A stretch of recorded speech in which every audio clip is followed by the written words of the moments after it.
નમસ્કાર દર્શક મિત્રો, જીટીવી ગુજરાત ન્યૂઝમાં આપનું હાર્દિક સ્વાગત છે. મિત્રો, જીટીવી ગુજરાત ન્યૂઝની ટીમ આવી પહોંચી છે નર્મદા મૈયાના તટે, જ્યાં આ પવિત્ર ઘાટ પર વિવિધ આશ્રમો આવ્યા છે. ત્યારે એક એવા આશ્રમની વાત કરવા જઈ રહ્યા છીએ કે જ્યાં આગળ શ્રી હનુમાનજી મહારાજના બેસણા છે, શ્રી વાલેશ્વર હનુમાન મંદિર અને અહીંના મહાન શ્રી પરમ પૂજ્ય ભરતદાસ બાપુ, ગુરુ શ્રી જના બાપુ.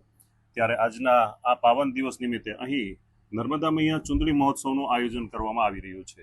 ખાસ કરીને વાત કરવામાં આવે કે ચુંદડી મહોત્સવ વિશે લોકોને ખ્યાલ નથી હોતો, ત્યારે અહીંના પરમ પૂજ્ય શ્રી ભરતદાસ બાપુ સાથે આપણે સીધી જ વાત કરીશું અને આ સમગ્ર નર્મદા મૈયાના ચુંદડી મહોત્સવના મહાત્મ્ય વિશે આપણે વિશેષમાં વાત કરશું. આપનું સ્વાગત છે.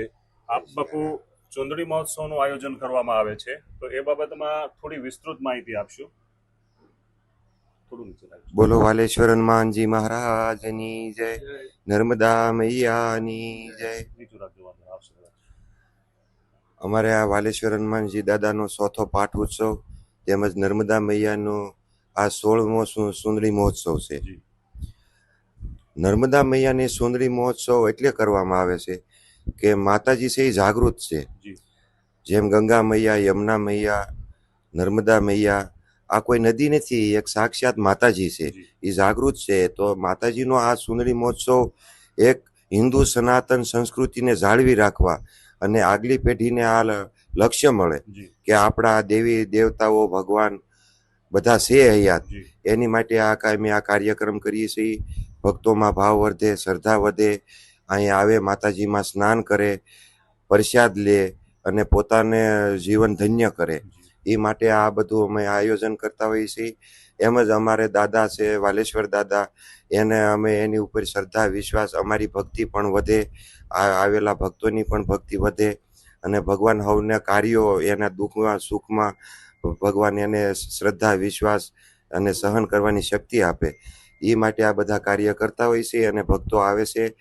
માતાજીનો આ તો સુંદરી મહોત્સવ છે. બાકી અહીંયા નર્મદા માતાની અમારે એવી દયા છે કે આડે દિવસે તે અમારે માતાજીની દયાથી ભવ્ય મેળો રહેશે. દરરોજની માટે સ્નાન કરવા હજારો લાખોની સંખ્યામાં શ્રદ્ધાળુઓ આવે છે અને પોતાની જાતને ધન્યતા અનુભવે છે. બાપુ, વિશેષમાં વાત કરવામાં આવે તો આ કેટલામો ચુંદડીનો પાટોત્સવ છે અને આ દિવસ દરમિયાન શું શું આયોજન હોય છે?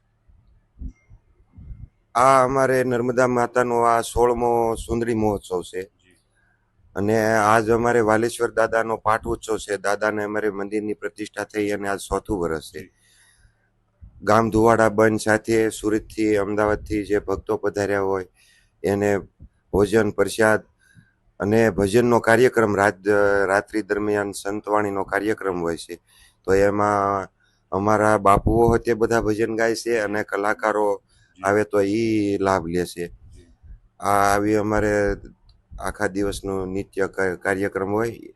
યજ્ઞ, નારાયણ ભગવાન યજ્ઞની હત્યાહાર કાર્યક્રમ છે. બાપુ, વિશેષમાં વાત કરવામાં આવે તો પરમ પૂજ્ય સુખરામ બાપુ અને તેના સાનિધ્યમાં અનેક આશ્રમો છે અને આપની ગુરુ ગાદી પણ રણજીત હનુમાન.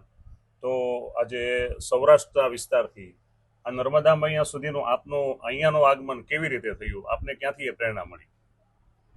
આ મારા ગુરુ મહારાજની એક કલ્પના હતી કે માતાજીને કાંઠે ક્યાંય આશ્રમ થાય.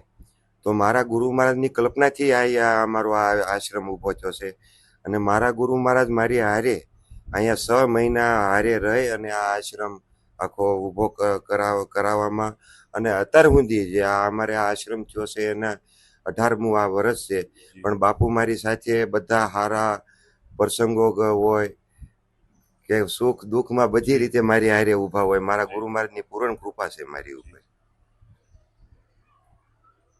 તો જે રીતે વાત કરવામાં આવે છે એ પ્રમાણે સંતોના આશીર્વચન તો હોય છે, પરંતુ એ સાથે સાથે જ પરમ પૂજ્ય ભરતદાસ બાપુએ જણાવ્યું કે ગુરુનું જેમને પણ એક વખત આસન મળે છે અને ગુરુના શરણમાં જે જાય છે એ જીવનમાં તમામ તબક્કે સુખ દુઃખમાં પણ ગુરુનો આશ્રય મળતો હોય છે.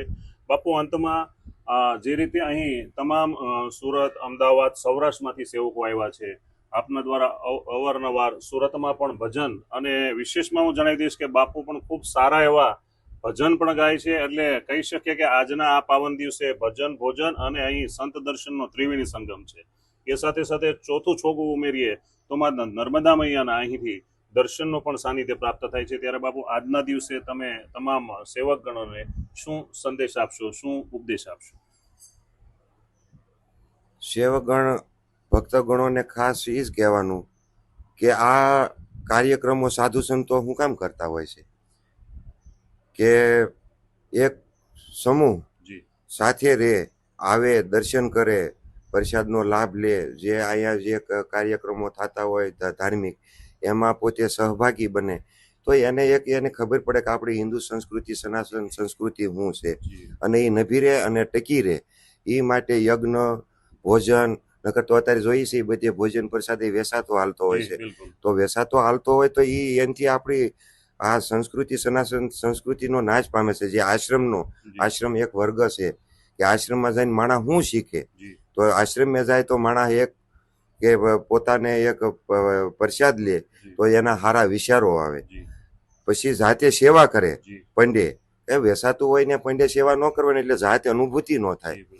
એની માટે એક આ જાત અનુભૂતિ કરે, સેવા કરે અને પોતે મજબૂત બને, સક્ષમ બને. પોતાના જીવનમાં સુખ દુઃખ આવ્યું હોય જી ત્યારે ઘરના કાર્યમાં તો એને આ આશ્રમમાં શીખેલા હોય તો એને ઘરમાં હતી એને એ રૂઢી એને કાયમ આવે. એ હાટું આ આશ્રમમાં ભક્તોને બોલાવી છે.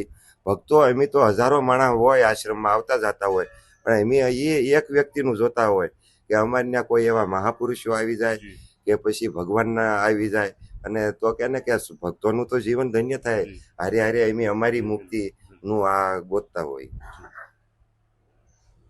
તો જે રીતે ભરતદાસ બાપુએ જણાવ્યું પ્રમાણે હાલ જે આશ્રમ નર્મદા તટે છે, પ્રેરણા ગુરુ મહારાજની અનુકંપાથી મળી છે. અને વિશેષમાં વાત કરવામાં કે તેઓએ ભક્તોને પણ એક આશીર્વચન રૂપી અને ખાસ કરીને સનાતન સંસ્કૃતિને જે જતન કરવામાં આપણે વર્તમાન સ્થિતિમાં જાણીએ કે વિશ્વયુદ્ધ તરફ સમગ્ર વિશ્વ જઈ રહ્યું છે, ત્યારે આવા અનેક સંત પુરુષો, ભરતદાસ બાપુ જેવા નિર્મળ સાધુ સંતો આજે અહીં આસન જમાવીને બેઠા છે. અને નર્મદા મૈયાના તટે એવા અનેક આશ્રમો છે અને જે સનાતન સંસ્કૃતિનું સંરક્ષણ કરી રહ્યા છે, જેના કારણે આપણો આ હિન્દુ ધર્મ અને સંસ્કૃતિનું જતન થઈ રહ્યું છે.